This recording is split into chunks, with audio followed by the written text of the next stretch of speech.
اور ایک 13 دسمبر کو جو لاہور کا جلسہ ہے صرف اس کو یہ پوسٹ پون کرنا چاہتے ہیں اور اس وجہ سے یہ ہمیں پریشان کر رہے ہیں۔ عدالت نے کہا کہ پنجاب حکومت اور پولیس کی طرف سے رپورٹ عدالت میں سبمٹ ہو گئی ہے، تو جواب آیا جو پروسیکیوٹر جنرل تھے اور ساتھ ان کے ایڈیشنل ایڈوکیٹ جنرل تھے، ایڈیشنل اٹارنی جنرل تھے، سارے جو محکموں کے اور ڈپارٹمنٹس کے جو سرکاری وکلاء ہیں وہ عدالت میں موجود تھے، جو لا آفیسر تھے، انہوں نے عدالت میں رپورٹ سبمٹ کروائی۔ پنجاب حکومت نے کہا کہ ہم پی ایم ایل این کی قیادت اور کارکنان کو ویسے ہی کنسیڈر کرتے ہیں جیسے ہم عام شہریوں کو سمجھتے ہیں، ہماری ان کے ساتھ کوئی ذاتی دشمنی نہیں ہے، ہم نے نہ ان کو خوف و ہراساں کیا ہے،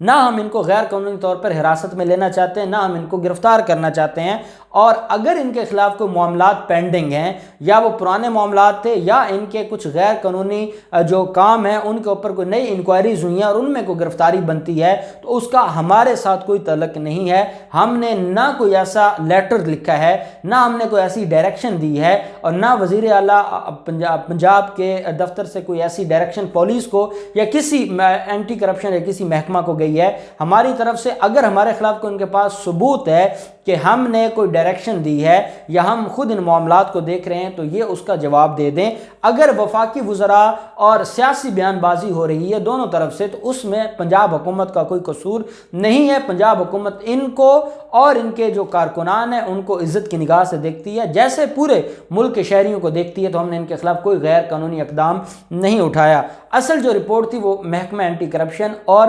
سی سی پی او لاہور کی طرف سے تھی، انہوں نے عدالت میں یہ بیان دیا کہ جناب ہم نے سوائے قانونی گرفتاریوں کے اور قانونی جو ان کے خلاف مقدمات ہیں ان کے علاوہ کسی بھی کیس میں ان کے خلاف کوئی کارروائی نہیں کی، اور ہم سارے معاملات کو قانون کے مطابق دیکھ رہے ہیں۔ اور ان کا یہ کہنا تھا کہ اینٹی کرپشن نے 37 سیاستدانوں کے خلاف جو فراڈ ہے، جو قبضہ مافیا ہے، ان کے خلاف مقدمات درج کرنے کا جو ہے وہ ایک حکم جاری کیا ہے، اور وہ سارا قانون کے مطابق ہوگا، اور اگر ان کو کہیں انلیگل کوئی ایسا نظر آئے گا تو یہ عدالت میں چیلنج کر سکتے ہیں، لیکن اس طرح سے جرنل ریٹ فائل کرنا یہ بالکل غلط ہے، کیونکہ جب تک کوئی اسپیسیفک ایلیگیشن نہ ہو اور ان کے پاس کوئی اسپیسیفک پروف نہ ہو تو ایسی کوئی بات یہ نہیں کر سکتے۔ طاہر نصر اللہ وڑائچ اور اعظم نبضی طاہرہ نے عدالت میں کہا کہ جناب یہ سارے کا سارا یہ جھوٹ پر مبنی رپورٹ ہے، اصل ایشو یہ ہے کہ جو خواجہ برادران ہیں، جو ایاز صادق ہے، جو رانا ثناء اللہ ہے، جو خواجہ آصف ہے، جو احسن اقبال ہے، یہ ان جو لاہور میں رہتے ہیں ان کے خلاف جو ہے ان کے گھر کے باہر بھی جو ہے وہ پولیس نفری تعینات کی جاتی ہے، سول کپڑوں میں ہمیشہ پولیس والے ان کا پیچھا کرتے ہیں، اور ان کو ہر وقت یہ خطرہ رہتا ہے کہ یہ ابھی گرفتار ہو جائیں گے، ابھی گرفتار ہو جائیں گے، اور یہ گرفتاری کا خوف جو ہے وہ سیاسی لوگ ہیں، ان کی جو ایکٹیویٹیز ہیں، انہوں نے جو معاشرے کی خدمت کرنی ہے، اپنے ووٹرز کی خدمت کرنی ہے، اس کے اوپر جو ہے وہ قدغن لگائی جا رہی ہے اور ان کو نقصان ہو رہا ہے، اور اس کے ذمہ دار عمر شیخ اور جو ڈی جی ہیں اینٹی کرپشن پنجاب کے یہ ذمہ دار ہیں، اور ان کے پیچھے شہزاد اکبر، عثمان بزار اور عمران خان ہیں، اور ان کو روکا جائے۔ عدالت نے کہا کہ دیکھیں آپ سینئر وکلاء ہیں، آپ ساری چیزوں کو دیکھتے ہیں، اگر تو کوئی آپ کے پاس اسپیسیفک گراؤنڈ ہے یا کوئی اسپیسیفک آپ کے پاس کوئی پروف ہے تو آپ بات کریں، اگر آپ نے جنرل بات کرنی ہے تو یہ کوئی بات نہیں ہے۔ عدالت کسی کو یہ نہیں کہہ سکتی کہ کسی کو گرفتار نہ کیا جائے، اس کی وجہ یہ ہے کہ اگر گرفتاری قانون کے مطابق ہوگی، کسی کیس میں ہوگی، کسی انکوائری میں ہوگی تو عدالت وہاں پر کچھ نہیں کر سکتی اور عدالت آپ کو یہ ریلیف نہیں دے سکتی۔ تو جو وکلاء تھے انہوں نے کہا کہ جناب ہمیں بحث کے لیے مزید ٹائم دیا جائے اور ہم اس کے اوپر بحث کر کے آنا چاہتے ہیں، تو عدالت نے کہا ٹھیک ہے مجھے کوئی اعتراض نہیں ہے، اگر آپ آج بحث مکمل کر کے تو عدالت آج اس کو قانون کے مطابق ڈیسائیڈ کر دیتی ہے، اگر آج بحث نہیں کرنا چاہتے تو نیکسٹ ڈیٹ پر بحث کر دیں، کیونکہ جو نون لیگی وکلاء ان کو یہ لگ گیا تھا کہ عدالت ان کی یہ درخواست خارج کر رہی ہے،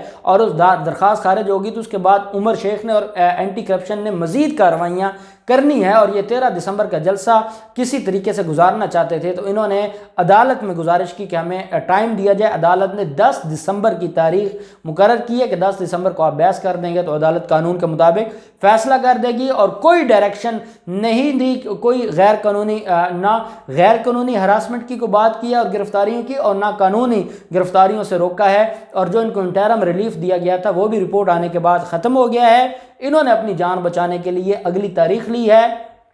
وہاں پر جو میڈیا کے دوست تھے اور جو سینئر وکلاء تھے ان کا یہ کہنا تھا جب ہم نے ڈسکشن کی کہ یہ چاہتے ہیں کہ 13 دسمبر کا جلسہ ہونے تک یہ پٹیشن پینڈنگ رہے، لیکن میرا یہ موقف ہے کہ جس چیز سے ان کو فائدہ نہیں ہو رہا اور جس چیز میں کوئی ڈائریکشن نہیں ملی وہ پینڈنگ بھی رہے، تو نہ اینٹی کرپشن کو کوئی فرق پڑتا ہے، نہ عمر شیخ کو، نہ لاہور کی پولیس کو کوئی فرق پڑتا ہے، اور وہ قانون کے مطابق اپنی کارروائیاں جاری رکھیں گے۔ دوسری طرف آشیانہ ہاؤسنگ اسکیم جس میں D G L D A صاحب کا D G L D A آج چیمہ جیل میں ہے، شہباز شریف ہیں، فواد حسن فواد ہیں اور باقی لوگ ہیں، ان کے خلاف یہ ریفرنس ہے جس میں 4 مہینوں کا ٹائم دیا تھا لاہور ہائی کورٹ نے کہ 4 ماہ کے اندر اس کو ڈیسائیڈ کریں، اس میں بڑی تیزی سے کارروائی چل رہی ہے۔ آج ایک گواہ ہے، بڑا اہم گواہ ہے نیب کا شفیق اعجاز، اس کی ایویڈنس کے اوپر جرح کی ہے آج چیمہ کے وکلاء نے، اور کوئی بڑا جو ہے اس کی ایویڈنس میں کوئی بہت بڑا جو ہے ایسا کوئی پوائنٹ نہیں نکال سکے کہ جس سے ان کا کیس کمزور ہو نیب کا۔ اب اس کے بعد شہباز شریف کے وکلاء نے اس کے اوپر جرح کرنی ہے، اور یہ تھوڑے سے گواہ باقی رہ گئے ہیں، اور آشیانہ ہاؤسنگ اسکیم میں آپ کو مجھے لگتا ہے کہ یہ دسمبر کے آخر میں یا جنوری کے شروع میں اس کے اوپر فیصلہ آ جائے گا، اور یہ پہلا ریفرنس ہوگا جس میں شہباز شریف اور باقی لوگوں کے خلاف جو ہے وہ جرم ثابت ہونے کے بعد سزا ہوگی، کیونکہ یہ بڑا اہم کیس ہے اور اس کیس میں ان کو سزا ہونی ہے۔ جو پروف ہیں نیب کے وہ بہت سٹرونگ ہیں۔ عدالت نے مزید جرح کے لیے 30 نومبر کی تاریخ مقرر کی ہے، اور شہباز شریف کے وکلاء کو کہا ہے کہ باقی وہ ملزمان کے وکلاء کی جرح ہو گئی ہے، اب آپ اس کو وائنڈ اپ کریں تاکہ ہم جو 2-3 باقی گواہان رہ گئے ہیں ان کی سٹیٹمنٹ ہو، اور پھر معاملہ وائنڈ اپ ہو اور عدالت اس کو فائنلی ڈیسائیڈ کرے۔ تو ان سارے معاملات میں جو بھی ڈیولپمنٹ ہوگی ہم آپ کے ساتھ شیئر کرتے رہیں گے۔ اللہ پاک پاکستان کا حامی و ناصر ہو۔ بہت شکریہ۔ اللہ حافظ۔ پاکستان زندہ باد۔